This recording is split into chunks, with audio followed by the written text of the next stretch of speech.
All right. So thrilled to be joined once again on the show with former Major League pitcher, spent time with the Orioles, but most of our listeners know him from his time in Montreal as an Expo. He's well entrenched these days in the coaching and player development side of the game. Anthony Telford, welcome back to the Walk-Off, man. Good to have you. Hey, man.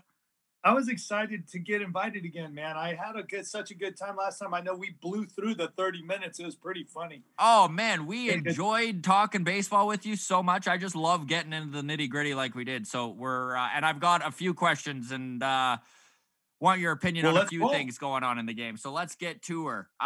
First off, happy 2021 to you. I know if there's ever a time when Canadians are jealous of Floridians, it is January. So...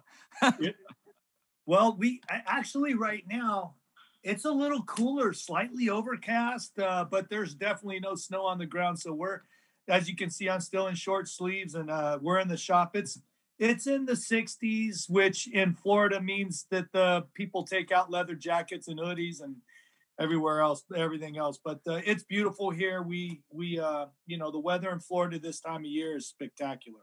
Well, just cool enough, You got about 30 degrees on us, so you're winning that one. Oh, man.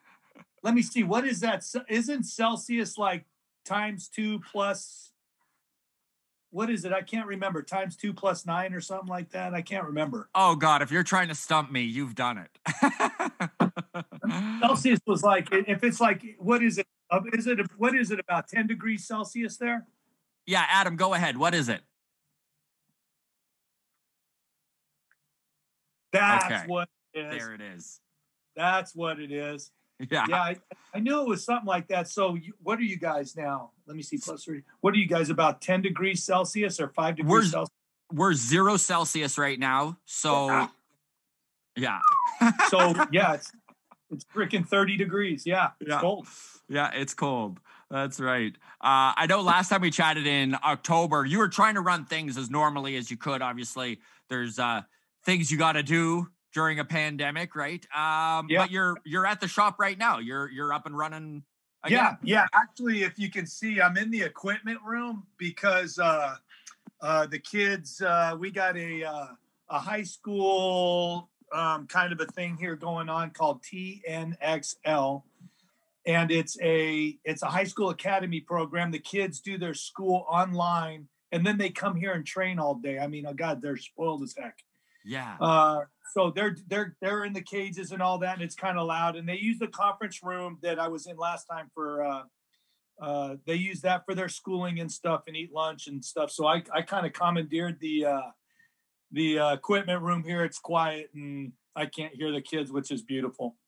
That's awesome. I know we really got into how you were kind of very much so entrenched in the personal training side of things. And I know with the lack of minor league ball this last year and a lot of college and high school leagues just canceled or shortened if they did run.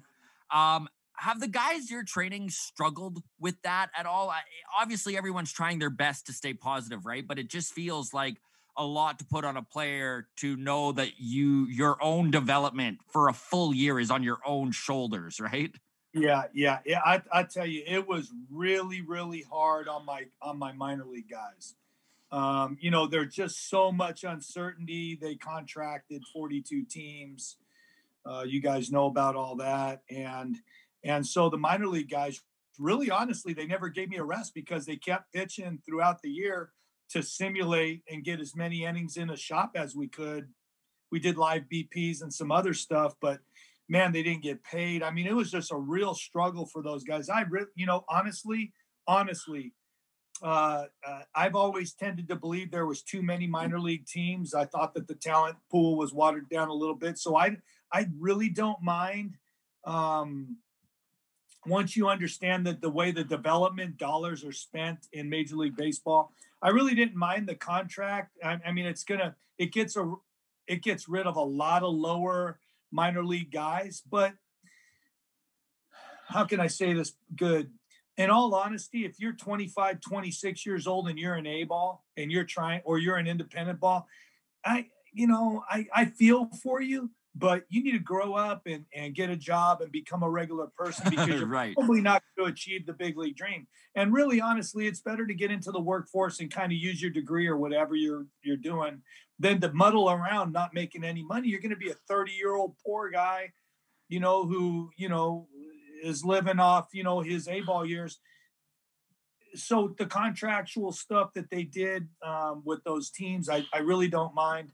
But it was very, very hard on my AA, AAA guys. There was so much uncertainty and all that. So it was rough. But, I'll tell you, one of the things we were just talking about before, here in Florida, the governor's a stud. Like, he's keeping everything pretty open, asking people to be responsible in what they're doing.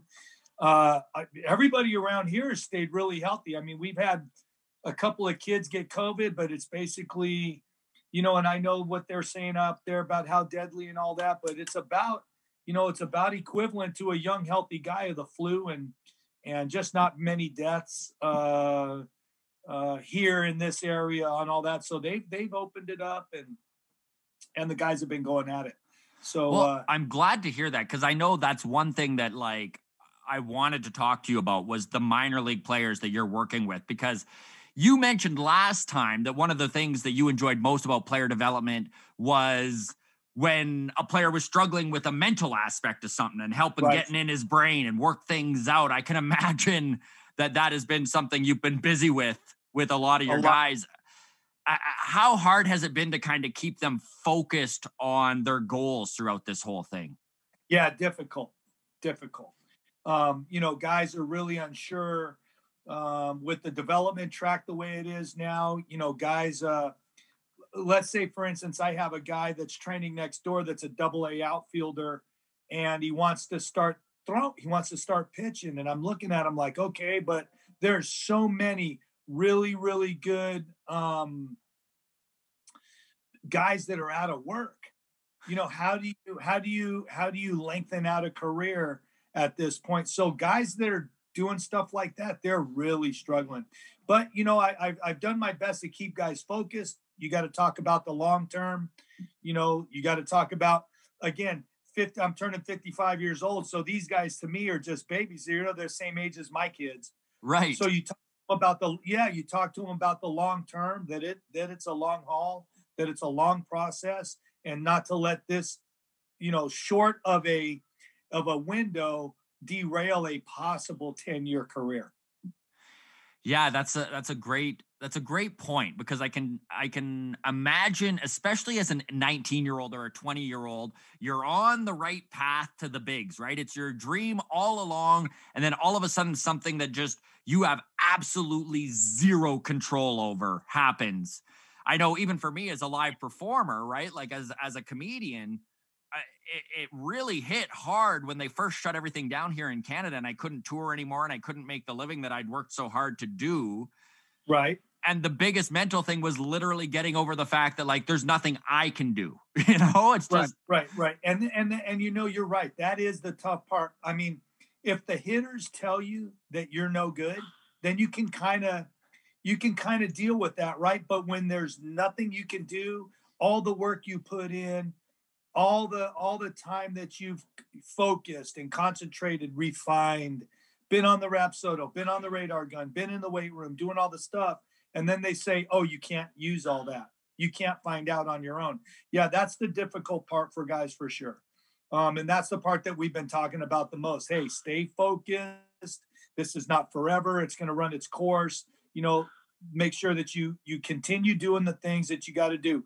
And the one important thing, even as a comedian or whatever else you're doing, is everybody's in the same boat. It's not just you. Mm-hmm. So if you're behind a year, that means the entire country's behind a year, the entire team's behind a year, the entire organization, everybody's behind a year. So they just got to kind of drop back and punt and go, okay, I'm going to stay the course and stay focused. Now, I know you mentioned that you're at the point right now with coming up on February, you're starting to have big leaguers in the shop again, right? Yeah. Two really good players pitched this morning. Brady Singer for Kansas City and Daniel Norris for the Tigers came in. Formerly a Toronto Blue Jay prospect, yes. Yes. Oh my God. And let me tell you, his changeup is filthy. It's Yeah. the best changeup I've ever seen. The first time I Wow. saw, it's by far. The first time I saw him throw it last year, I go, "Hey, what is that?" And is that a split? Well, I mean, what are you throwing? He goes, "Nope, that's my changeup." I started laughing. And I go, "Hey, let me ask you a question. What are you trying to do? What's your goal with that? What are you trying to do?" He goes, "Honestly, I throw it as hard as I can down there somewhere." And I started I'm like, "All right, well, that's an approach. That's an approach. That's good. Okay, buddy, let's go." I mean, he's a 4-year big leaguer now, almost going on 5 years. So Yeah, no, it's I good. remember when the Jays traded him to the Tigers. His big claim to fame in Toronto was that he lived in a van for the summer. Yeah, you see him, and he's a caveman. So he genuinely is a really good dude. I really enjoy having Daniel here. He pulls up in his, I don't know how much money he made. I'd have to look, but he made over $1 million last year. He pulls up in his little Toyota truck kind of thing. He's got his tent on the top of it. And I said, it's like, "Hey, what are you doing the rest of the day?" He goes, "Honestly, I was going to go over to Cocoa Beach and surf. It should be some good waves over there." And he seriously, like, over here, he comes down to Tampa to work. He stays in a little B&B, and it's just this little out of the way place. And he goes, "Honestly, Telly," he goes, "I'm just low maintenance. I just don't need all that." And I love him. I mean, he's great. You should see him. You should see his workout apparel. It's the best. Tank top, beard. He's got his beanie hat. He's got his beanie hat. He throws in a tank top. He's like got chest hair flying everywhere. Oh my God, he's beautiful. I love it. Beautiful. I love the description. So he's a caveman. That's great. Oh, he's a caveman, 100% caveman. If I had a video, I'll send you a video of him next time he pitches. You'll just die. It's awesome. Please do. Please do. That would be great. Oh yeah, he'll die. He's awesome. But anyways, those guys are in. They come Tuesdays and Fridays, and throw a couple of bullpens. And then, of course, I got later after this, I'm going to have some lunch, and then I got my high school kids coming in. I'll be here till 8:00 tonight. Excellent. Speaking of guys you're working with, and we might as well get this one right out of the way, right out of the gate here. We're a Blue Jays focused podcast, and as soon as all the listeners heard you were coming back on the show, we got about a dozen emails and messages, and half of them were, "Where's Nate at? How's Nate Pearson looking?" So give us an update. What have you guys been working on? He's looking good. Actually, I have only seen him once so far. He's been in this other studio working on some numbers. So he goes to a place just down the street that specializes in the statistical stuff, the analytics stuff. We have all that here, but there's a guy over there that's really good in reading all that. And I think Nate was working on his breaking ball, his spike. So he's just really trying to refine the spin on his breaking ball. And he wanted to look at numbers today. And I told him I wasn't putting the Rapsodo out today. So he went over there to go. He'll probably be in Friday. But he looks good. He's a beast, man. He's been in the gym. He's been doing his stuff. He had a lot of things going on this off season. He ended on a really good note. I was really proud of him. He had to make some adjustments. One of the things that people, I'll tell people kind of what happened when you're young and you go into a hitters meeting. You could literally leave the meeting going, I can't get anybody out on the other side. They make the hitters sound so good. It's like, well, everything that I throw, they hit. So it's when you're young and you don't understand your game yet, it's very difficult. And you'll notice that Nate threw way too many breaking balls last year. And that's because even somebody as good as Nate can forget how good his fastball is. When you got 100-mile-an-hour fastball, you're different than everybody else. Mm-hmm. When they talk about scouting reports, they're talking about what does Mike Trout do on an average fastball? So it's part of the growing process. Nate will probably be way, way better this year. He's not going to go into a funk, I don't think, like he did last year, because when he came out and pitched against Tampa that last playoff game, he was himself. 5 strikeouts, 2 innings, no walks, no hits, completely dominant. That's the Nate Pearson that Toronto's going to get to see. I know that the playoffs were definitely a positive look, like especially after he got injured and he came back in a bullpen position, a position he's not used to, and just how dominant he was in those 2 innings against Tampa Bay. Like, I mean, the guy was lights out. And well, and for a young guy, pitchers get entrenched in this routine, right? Hey, I got to do plyo balls. I got to warm up some certain way. When you go into the bullpen, and usually prospects don't do it until the big leagues. It certainly happened to me that way. I never pitched a game out of the bullpen until I was in the big leagues, right, with the Orioles. So for like 4 years, I had nothing but starts until I went to the big leagues my second year, and they brought me out of the pen. You realize a couple of things, and it's funny because I was just talking to Daniel Norris about this, because last year was his first time ever throwing out of the bullpen. So on Friday, he came in and I congratulated him, because he threw really good out of the pen. And I said, hey, what did you learn? And he said, without hesitation, I don't need everything that I thought I needed to pitch. So really? I didn't need my plyo. I didn't need my workup routine. I didn't need all that. I needed to have a good warm-up day, and I needed to go out there, get on the mound, and start throwing, and then my body responded. Nate Pearson's going to find out the same thing. He doesn't need all the stuff that he thinks he needs to get ready to throw. Well, so that's interesting. No, it's interesting. Once you kind of learn that changes your outlook on a lot. No, it is interesting, and I'm curious what you think of this, because Nate's a big data guy, right? Like, he loves his analytics. In fact, we're actually interviewing this month Dr. Mike Son, and he's like the chief scientist for ProPlay PI. That's the capture of biomechanics data business that Nate's all involved in, right? And basically, it's pitch AI that lets you better understand how pitcher moves, so that you can develop data-driven training approaches for better performance and injury prevention. That's kind of what they sum it up as.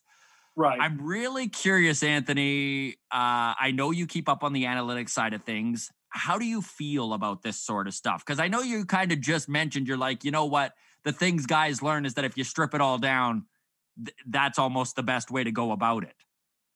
Well, I think that people are trying to get a niche in the market who never played the game.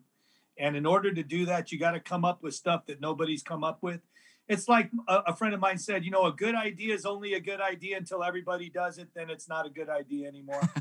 and so, I think they're, from the guys that I talk to that have been in the game for 40 years, I like some of the analytics stuff, and there's certainly room for it, but it's like anything else. I think they're way too freaking far on this side of it, and it's counterproductive.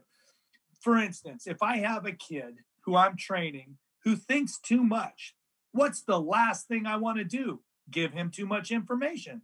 He'll never be able to translate it because once you get on the mound, you can't be thinking about that. You have to be thinking about, what do I need to do to get that guy out? And spin rate ain't it. When you throw 100, like when I told Nate, listen, you throw 100, who gives a crap what your spin rate is? Throw the ball by guys. Keep the ball down in the zone, elevate when you want, spin your breaking ball, and then dominate guys with your fastball. Analytically, that's all he needs to do. What was his spin rate when he punched out 5 against Tampa? Who gives a crap? He punched out 5. Yeah. You know what I mean? So what analytically helped him in his mindset? Nothing. So, I like some of the analytical stuff, but at the end of the day, if you throw 100 miles an hour for 5 years in the big leagues, at some point you're going to have an issue. Your body, it doesn't matter what you come up with biomechanically. Yeah. So you're not going to go 20 years and not hurt yourself. It's just not going to happen. So you got to kind of resign yourself to know, hey, this game is full of injuries. Hey, I just blew out my meniscus a week ago. So I'm walking around. I've already got one knee done thanks to the turf in Montreal. I've already got my knee taken care of, my right knee taken care of. My left knee just popped a couple of weeks ago. You know what I decided? I'm not getting surgery. I'm 6 months away from scar tissue. Who cares? You know what I mean? I'm not doing cardio anymore, but these are the things that happen to your body when you're playing a game this hard for a long time. It's just, you can try and get data to say, hey, I'm going to stay healthy. But, how's Nolan Ryan pitched 27 years? He didn't have any analytics. How'd Bob Gibson throw 300 innings, 5 years in a row? He didn't have any analytics. So at some point, you have to back up off of that and then understand your body and what you can do.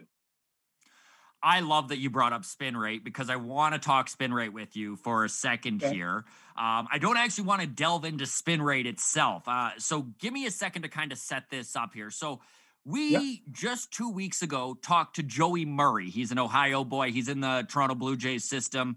He's ready to go to Double-A New Hampshire this year. He was in the 60-man player pool and was in their alternate site in Rochester. And he is known as a guy with one of the highest spin rates in all of baseball. Like he's a top 10 guy, major leagues included. Wow. He tops out around 88 to 90 on his fastball. Yeah. And when I mentioned to him spin rate, I'm like, so how much mindset has gone into that? And it really surprised me what he said, because he said 0. He's never thought about it his entire life. Nope. He has no idea how he does it. He can't show others how to do it. He equated it to it being like a fingerprint, right? It's just like, that's what it is. That's how you throw the ball. Okay, so now I am going to get to a point here, Anthony. So I watched a YouTube video recently about Trevor Bauer, and basically what it was talking about was that from 2016 to 2018, he was really pounding the drum about guys using pine tar and other sticky substances to increase spin rate, because he was saying they're cheating because you can't increase spin rate without doctoring the ball a little bit. 2019 hits, he gets traded to the Reds. All of a sudden, his spin rate mysteriously increases 600 revolutions a minute. Like the average guy's 2,000. So now he's 2,600 and he's above everyone and he's killing it. So it does make a difference. So I'm curious, how big is this pine tar? Like just 2 days ago, Garrett Cole was busted as trying to get sticky stuff for the ball, right?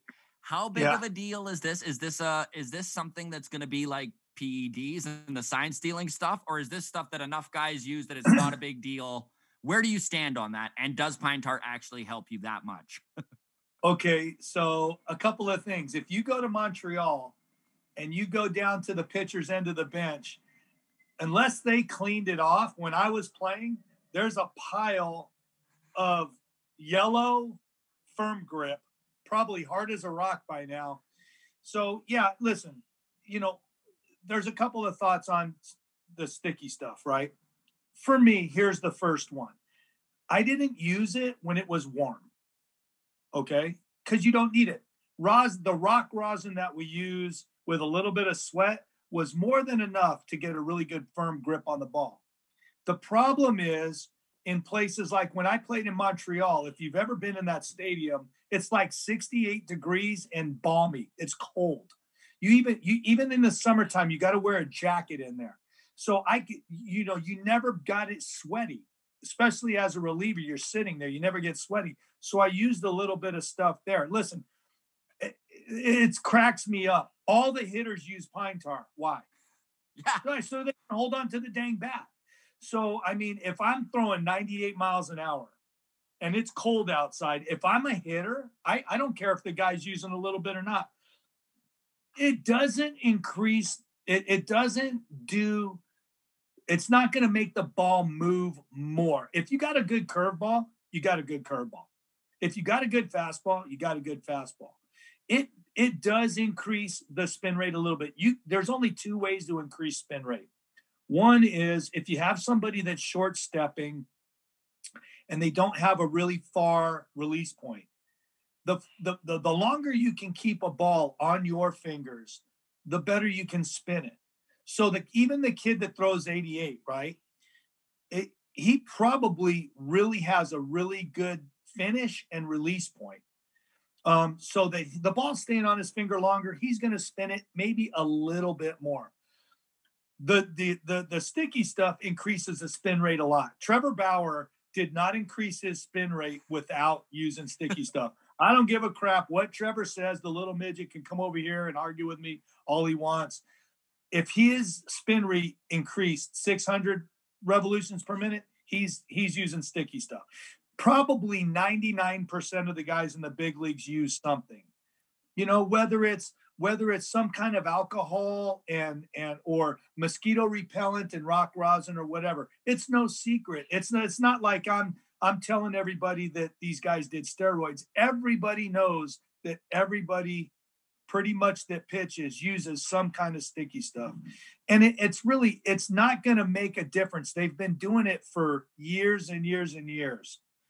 Don Sutton gave me my first pine tar rag. I mean, what are you going to do? I mean, if it's cold outside like it is now and you can't grip a ball and you drill a guy in the head and kill him because you didn't want to use a little bit of sticky stuff. I mean, even going to your mouth and then grabbing the rosin there's no difference, so when it comes to that, I'm wide open about that. That to me personally, my personal opinion is that that's not cheating. The media these days, they want to find every freaking thing. You got to take one of these jackasses out there in 30-degree weather and let him throw a baseball and see if he wants to use sticky stuff or not. Yeah, but even the hitters are like, no, please let him load the ball up a bit. I don't want to get hammered. Garrett Cole's throwing 98 miles an hour. He's got to have some kind of feel. New York in April and May is freaking cold. It's freezing. You literally can't grip a ball. The most scared I've ever been in a game was in Chicago. We were playing the Cubs in April, and it was like 10 degrees outside, and the wind was blowing, and they got me up in the bullpen. And in those days, the bullpen was out on the field. The bullpen catcher is literally next to the first baseman. If you throw a ball and you let it go, it goes into play. The umpire calls timeout, and all 38,000 people look to see what idiot just threw a ball into the field of play. It's the most nervous I've ever been. I mean, I literally was pushing the ball a couple of times so I didn't screw it up. I could not imagine not being able to get a grip on a ball there. And you know what? The commissioner knows, the umpires know, everybody knows. The thing is, it's like anything else, right? If you're going to use something and nobody can find out where it is, okay. But if you walk there like that guy Nola, I think it was Nola, right? And had it right on his neck. Yeah. Yeah, you got a handful of pine tar and you put it on your neck. You're an idiot. Yeah. But if you're getting something on your fingers before you go out, you know how many pitchers grab a bat out of the bat rack before they go out on the field? All of them. It's all of them. So the whole thing with Garrett Cole and this big story coming out, it's just a boring time for the media where they're looking for something to write about. It's a travesty. They shouldn't even be talking about it. And I agree with you, especially with how many pitchers are using it. The thing that is tough for me to wrap my head around is why the commissioner, and I mean, I'm not going to lie, there's lots of times where I'm like, I don't understand what the hell the MLB commissioner is doing or why they're doing it this way. But when they came out and fired that Bubba Harkins out of Anaheim, he was the guy who gave Garrett Cole this sticky stuff and was kind of providing guys with it. So I don't understand why they don't just come out and say, guess what? It's not cheating. Everyone's allowed to do it. Move on. Because it would be over then. If they just did that, it would be over. So I don't understand. When's the last time baseball made a good move like that? So when's the last time that this commissioner did anything that made sense? Besides just recently saying that they're going to play the whole 162 games this year, I can't think of one. Well, we're in agreement. I mean, they baseball cuts off its nose to spite its face all the time. They wait until it's too late before they answer something. and then there's a public outcry, and then the media gets involved, and they're reporting on all this stuff. And I'm like, you guys, man, just relax. It's, it was just like the PED thing, right? Yeah. I mean, going back and you're talking about amphetamines and all that, you know how many guys you have to take out of the Hall of Fame for taking amphetamines? So everybody that's in the Hall of Fame in the 50s and 60s needs to go. Because it's performance enhancing. How about all the guys in the 70s that were doing cocaine and all the other stuff? You got to take them all out. So, now that they have rules and guidelines, yes, if you cross those lines, then you're done. But before that, all the whole outcry about all the stuff, I'm like, come on, man. So, I mean, I'm not telling on pitchers, but yeah, we use it, and we use it because we don't want to kill somebody. I'm throwing a pretty hard baseball at 90 plus miles an hour. And the worst thing to do is to let one go that's not with intent and hit somebody and hurt them. I'd rather, if I'm a hitter and you got sticky stuff, I'm like, okay, at least I'm comfortable to stand in there knowing that you got complete command. See, and if this is how hitters feel, which it seems to be a general consensus it is, this is why I have a tough time understanding why Manfred just didn't come out and say, this isn't a scandal, this isn't a problem, everybody's using it, done, right? Like, yeah. But I don't know. I don't personally, that we have the hitters in here, they know that goes on, and they're not trying to report anybody. Like I said, you have to use common sense when you do it. You don't want to walk out there and have stuff all over and make a mockery out of it. Get a little grip, make sure that you're good, and then just take care of your business. Agreed. And I know we just talked about how difficult watching the brass in Major League Baseball can be. So this kind of segues into my next question quite well. Player and owner relations. They're probably the worst they've been in 25 years right now. Baseball CBA is up at the end of the season, and to be truthful, I don't think baseball can afford to lose 2022. And I don't just mean after the pandemic from a fiscal standpoint, which obviously is a huge thing there, but even just on a fan relation type of thing. I mean, baseball has never had fewer young fans than they do right now. And it's something that they're working really hard, or they should be anyways, to try and fix. Yeah. You are dealing with guys who are in the MLBPA all the time. How have you got a sort of feel for where these guys are at right now? Do you get a feeling that we're coming up on the first strike in maybe 26 years? Honestly, I haven't heard too much about guys thinking that we're going to go on strike. I think the overwhelming majority guys want to get something done. Here's where the problem is. I had Donald Fear told me one time. He goes, Telly, because I was a player rep in Montreal, and I said, what's the thinking? And he goes, I can sum it up for you very easily. He said, owners have two buttons in front of them, a green button and a red button. He said, if an owner thinks that they can be more competitive and spend money, they'll press the green button every time. He goes, what they're doing is they're asking you as a player to help them control their own desires. So what they're saying is the ownership wants to put it all on the players to help the owner not spend money. I'm like, if I'm an employee, I'm not going to help you not pay me. That's ridiculous. The players want it. Now, do I think that the players' salaries have gotten a little bit out of hand? Yes. My personal opinion is I would never sign a pitcher for more than 3 or 4 years, ever. Yeah. I wouldn't sign a player for 10 years. I don't know of a 10-year contract where the team has not sucked on the last couple of years. I just don't know of one.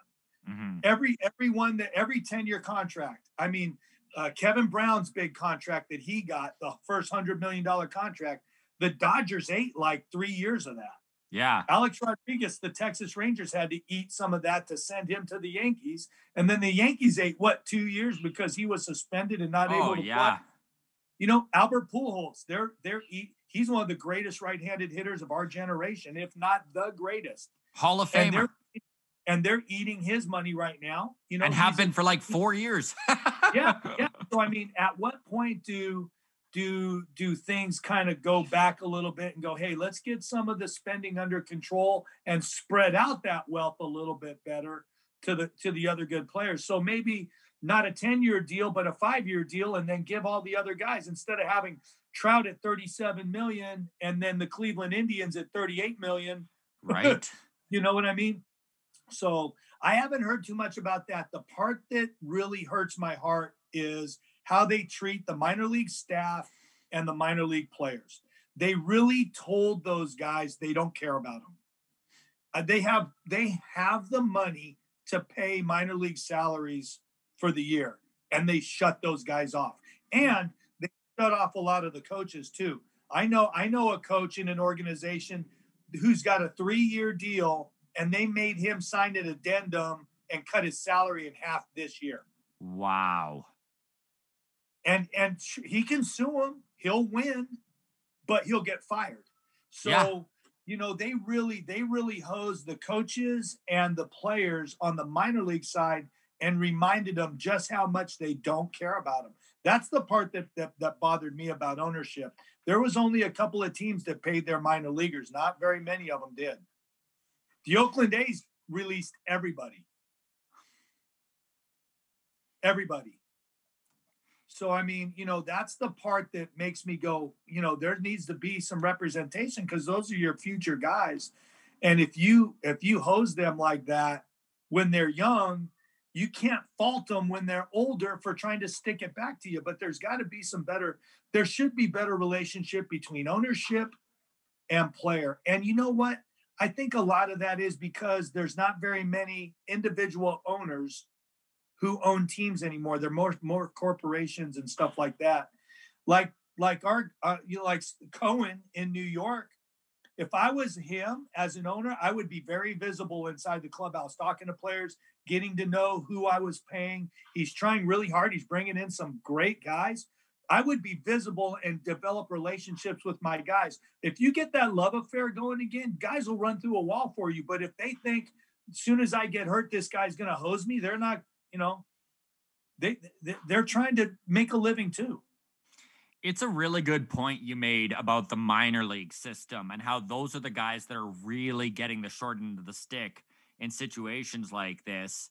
I mean, we just had on the show last month, career minor league player Michael Krause, Canadian kid. He's on the Canadian national team. He was in the Blue Jays system for years, got all the way to AAA. And one thing he said about the minor leagues that to this day stands true is if it wasn't for the guys who got the big bonuses and taking the others out for dinner all the time and kind of looking after each other, that it would be almost impossible for some of these guys to pursue professional baseball, which is crazy to think that it's the players supporting themselves in this scenario. It's mind blowing. Oh yeah. It's, I tell you, there's lean times. Coming up, I remember my first contract, minor league contract, was for $750 a month for the season. And I got married. And so I had to get a job. I literally had to get a job every year, except maybe 2 or 3 at the minor league level, because I didn't make enough money. Like in 96, I signed with Montreal and I played minor league. They paid me $5,000 a month for the 5 months. So I made $30,000 a year, got taxed in Canada and the United States on that money. And I had a house back here in Florida and an apartment in Ottawa. I was in the hole. I was in the hole after the season and had to get a job. You had to go to, a lot of guys play winter ball, not because they want to play baseball, because it's the only way they can make money in the off season. So you get career minor league guys that play winter ball every year just so they can make a living. It's rough. It can be very, very rough. If you're not a bonus baby and get, like Nate got $2.5 million a sign, and he fast tracks to the big leagues. If you're I spent 10 years in the minor leagues. I spent 8 of them in AAA. Yeah. Let me see, 91, 92, 93, 94, 95, 96, all in AAA. So you don't make any money.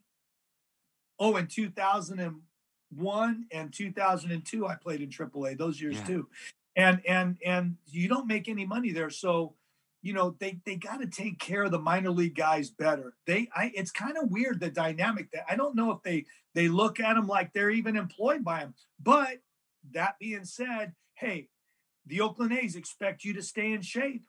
We expect you to throw. You got to be ready to go. But we're not paying you, but you have to be ready because you're still ours. You can't go anywhere. So it's just really a tough situation to be a minor leaguer.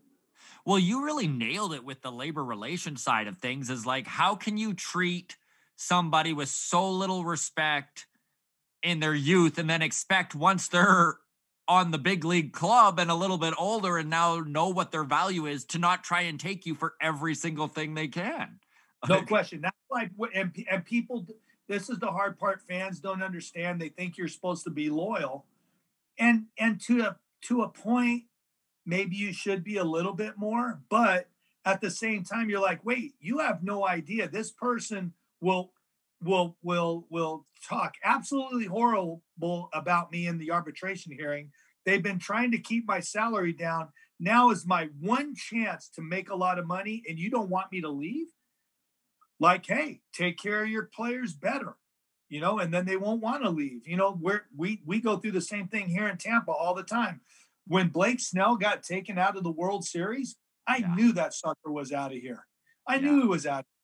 And, you can say whatever you want, but if you're going to sign guys to early contracts and stuff, hey, that's great for the player. I'm all about a young player signing a long-term deal.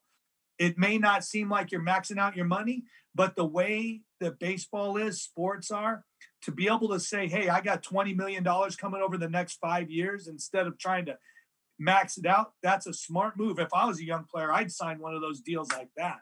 Yeah. But at the end of the time, when it comes to free agency, people don't want guys to leave.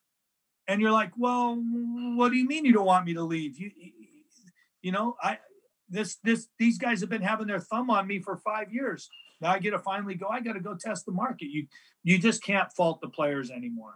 No, and I don't. Like, I really do see, especially, it's funny because after we've started this podcast and the amount of minor league guys that we've talked to, and my eyes have just been opened to the grind on that end of the game that nobody really sees, right? Like, everyone sees the finished product. Right. Not the trip there. Yeah. Yeah. No. The toughest level without a doubt is AAA. You're playing 144 games. When I played in Ottawa, we would have 3:00 wake up call after a game. 3:00 wake up call because we had to go through customs. So we would have to go through customs, get on Air Canada, fly into the United States someplace, go through customs again when we arrived wherever we were going to go, and then play a game that day. No days off. You didn't get a day off. Yeah. So, unless you have lived it and done that grind, it's completely, I mean, I understand how you don't get it, but if you've lived it, like you go, oh yeah, no. I understand what those guys are going through. Yeah, I get it, man. Now, it has been an incredibly weird season in general, but free agency this year has been, wow. I've never seen anything like it. I've never seen it. It's just so rare to see the top end of the market still unsigned in mid-January. I don't think it's ever happened. No. And you're a guy who has had one guaranteed contract in 16 years of professional ball. So dealing with uncertainty is something you've had your fair share of throughout the seasons. I'm curious what that is like as a player, waiting out free agency or waiting to get signed. How much of a mental game is that? That's it. You know what? That's actually a really good question. It does weigh on you. When you have a deal where, hey, the next 3 years, here's where I'm going to be. That takes so much stress off you. You can't even imagine. I mean, people in the real world get up, they go to their job, they come home, they know that the next day they're going to get up and go to their job. And in sports, baseball, you show up to the park, you don't know if you're going to be at that park by the end of the day. I mean, you could get traded, you could get released. They don't have to tell you. They don't give you 30 days. The team doesn't come to you and go, hey, we're giving you your 30-day notice now. You got to get ready to go find another team. They call you in the office and go, hey, we really appreciate everything you've done, but we're going to have to let you go. Good luck. And that's it. It was funny. I think I can't remember if I told the story last time, but the way I found out that I got retired was I went to spring training with the Houston Astros after it was my 17th spring training. And on March the 28th, I had forgotten that as a 5-year player, they had to tell me if I was going to make the team or not. I completely forgot. I was so entrenched in going to the yard every day that I was just like, I showed up and I went to my locker and a couple people were looking at me and I looked down, the uniform, the hat, the belt, everything gone. The only thing in my locker was my wet bag, my underwear bag at the bottom of my locker. And then the clubby comes over and he goes, hey, you got to go see Jimmy. So after 16 years, that's how I found out that I was going to retire. So there's just that much uncertainty inside everybody every day. When you go to the park, if you don't have a guaranteed deal, they can do whatever they want. They can sit there and go, hey, we need a hitter today. We have to send this guy down. And then they send you down or they release you. I mean, and they don't have to give you notice. So it's when you have a little bit of a deal, let's say you sign a 2 or 3 year deal, that for those 2 or 3 years, you're going to be there, and it takes a huge weight off your shoulders. Oh, I can imagine. Yeah. Did you have times in Montreal where you were shuttled back and forth between AAA and the big leagues and after 97? I know you were in AAA in 96 and yeah, I was in AAA in 96. The only time I went down, I had to go to AAA to rehab in 2000. I tore my shoulder in late 2000. So in 2000, was that your first big injury, your shoulder surgery? Second. I had one 13 years later in Baltimore. My first full season in the big leagues. I was running in the outfield. Actually got my feet tangled up with my running partner and I fell. And when I fell, I hit my shoulder and tore my labrum.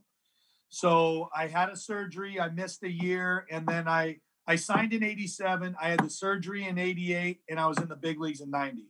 So it affected my velo a little bit, but not really the rest of my career. The second one happened at the worst possible time. It happened when I had just signed that deal. It happened at the end of that first year. So the second year, I had to go to AAA, and I spent almost a whole year in AAA rehabbing. So yeah, I mean, it was rough. But after that, Larry Beinfest got the GM job and bought out my contract, and I became a free agent. I played one more year. So as a guy who's gone through it, and I'm sure you've helped many a player rehab themselves. What is that like as a player to feel like all the momentum in the world that you had going for you all of a sudden is at a standstill and now you're starting over? You are. It's mentally, it's the hardest thing I ever had to do. Because you're a man on an island. You're not with the team. You don't feel part of the team. The team made moves. You don't even know who's there when you go back or not. It's a brutal place to be. The guys will pitch or play injured just so they don't go on the DL and stuff like that, because once you're out of sight, you're out of mind. Like, the team forgets about you. So unless you're a $10 million player or something like that. But when you were like I was, you go to AAA and you do your thing, you get your innings in, and we hope we can see you back sometime, that kind of thing. So it's brutal. I tell you what, the one great thing that I really appreciate about my time playing was it set me up for the rest of my life to never worry about hardly anything. because I've already gone through so much Yeah. mentally that this stuff like COVID and stuff like that, I'm like, huh, I closed one day, I'm open, screw it, I'm good, let's go. Yeah. And so you have this, hey, I can conquer anything attitude because of all the stuff mentally you've had to go through in the game. Do you feel that this is one of the big reasons why you've kind of gravitated towards coaching? I know we kind of got into this last time we chatted, and the mental side of it is really what you enjoyed the most, working with your Yeah, players. yeah, I can imagine that, like, just having that much experience with dealing with obstacles in your own career, that right. it makes it easier for you to impart that sort of knowledge onto the guys you're training. Yeah, yeah, absolutely. I look at guys all the time and I go, well, anything you're about to do that you do wrong, I already did it. So, here's what's gonna happen. Anything that you're about to go through, I was married my whole career. I I get it. Anything that the club's gonna tell you, I was up and down 9 times. I get it. Yeah. I was twice. I was released for not crossing a strike line in 1995, and I got released in 2003 from spring training. And so I've had to pack bags and move. I've been in the big league clubhouse when I watched a left-handed hitter come walking by and look down there, and then somebody come and get me and tell me that I'm done because they need my spot on the roster for that guy that just walked through the clubhouse. I mean, I got called off a bus one time and sent down. You know, yeah, all the stuff that I went through helps me be able to help them mentally. Hey, get released, no big deal. I still played 13 years, you know what I mean? Stuff like that. So yeah, I like that stuff. The stuff that I went through in the game prepared me for the rest of my life. Nothing bothers me. The COVID thing, I'm like, yeah, I'm not worried about it. Just because we've been through so much, it really helps you mentally. One more experience that you have had that maybe 99% of ball players didn't is going to Montreal. I'm curious if you have a story or experience that comes to mind from your 4 years in Montreal. And I don't mean necessarily on the field, even just it must have felt like a bit of a culture shock and like you were a fish out of water when you first got there. Oh my God. Well, playing in Canada the year before that really prepared me for kind of like the political atmosphere. I want to say just kind of what the Canadians were thinking. Um, Montreal itself, I loved it. I didn't care about. I'm a low maintenance guy. Like I didn't care about the fans that were there or weren't there. I figure, hey, if they want to come out and see us, it's fine. I mean, I played in Buffalo. I probably had more people in Buffalo in '95 than I had in Montreal. But I loved it. I love the people close to the team. Some of the other Quebecers are kind of rough, but and the rest of Canada knows what I'm talking about. They're a little rough and stuff like that, but hey, I loved it there, man. They embraced the team. They the housing was great. I used to rent a house from a family called the Amis, and they would have this little cabin that they went to in the summer, and we rented their house. And driving there was great, and just going to the stadium every day was great. I, I I'll tell you I was so excited to be there. To me, it was the big leagues. It didn't matter. I remember one time Christine got mad because she went to a Provigo. The Provigo, the grocery store there. It's French Canadian, and the lady refused to explain to her how much money she was talking to my wife in French, and she was being kind of snotty. And Christine got mad, and she's like, I hope we get traded to Atlanta. And I said, no, you don't. Shut your mouth. And she said, why? And I said, because I'm in the big leagues in Montreal. I don't care where I'm at. I'm in the big leagues. Like, this is where I'm at. I don't need to go to Atlanta to feel like I'm a big leaguer. And the one thing I do share with people is, I never pitched against the last place team. Yeah, because that's I right. was on the last place team.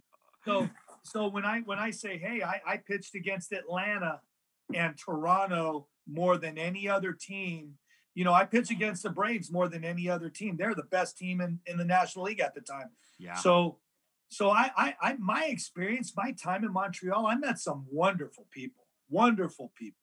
I loved it there. I would have played there forever. I wish I would have finished my career there. I'm interested in if you ever had a rival on another team, a hitter that you just, for whatever reason, you got more amped up to pitch against them. Did you have a guy or two like that? Oh, yeah. Oh, yeah.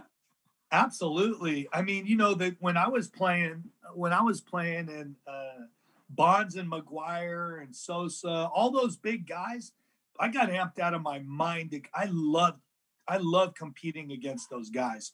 I remember one time, and Mark McGuire is one of the nicest guys you'll ever meet. And I remember one time in Montreal facing him, and I was making the minimum, like 150 grand, and he was making like 8 million.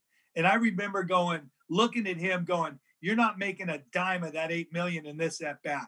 Like, I'm winning this at bat. So yeah, I mean, you always get amped up. To be honest, I got amped up every time I went to pitch because I've spent so much time in AAA that every time I went to a big league mound, man, like I loved it. If you look back at my numbers, you see 4 or 5 years where I just pitched almost every other game. And I just loved it. I didn't care. I was in the big leagues. I cherished that time. I really did. I tell people that all the time. I was a very, very average big leaguer, which still made me better than everybody else in the world. 100%. You know what I mean? So, yeah. So I really loved being a big leaguer. It was so fun, so special, such a special time. And I mean, you got to play with several Hall of Famers throughout your playing career, which is just so cool. I'm curious who the best hitter you've ever played with was, and why was it Vladi Guerrero? No, I'm kidding. And who was it? And what was it about their hitting that you're just like, thank God I'm on their team? The best hitter that I played with was probably Vladi. Okay. I mean, the years that he was in Montreal, he was hitting 350 with 40 bombs every year. I know. It was insane. Guys just could not get the guy out. And he was a great teammate too. I loved him. I loved him. I got more stories about him than you guys got time. But he's probably the 3 best players I probably ever played with. Obviously, playing with Cal Ripken Jr. in Baltimore. Obviously. Yeah. The best working man's player I've ever seen, hands down. And, Pedro Martinez, best pitcher I ever played with. Hands down, not even close. Vladi, probably the best hitter I ever played with. And I played with Alex in Texas, but Vladi was so stinking good, man. If he would have lifted more and took a little bit better care of his body, I think he'd have hit 600 homers. Wow. Like, that was one thing, because I remember Vladi Guerrero was my favorite player as like a 14-year-old, because what I couldn't wrap my head around, like, I played ball and I was never very good, but I just remember watching him hit change-ups and off-speed stuff that was literally a foot off the plate into the gaps, and I was just like, I just couldn't process it. Like, you couldn't watch any other guy do it, and then he would do it every time. And just to watch how the pitcher all the time was just like arms in the air, like, well, I don't even know what to do. Like, okay, well, it's like 2:00, and I know we got to finish up, but I'm going to tell you a story about Vladi, and we can shut it down. Okay. And I think it's 98. The roof was off.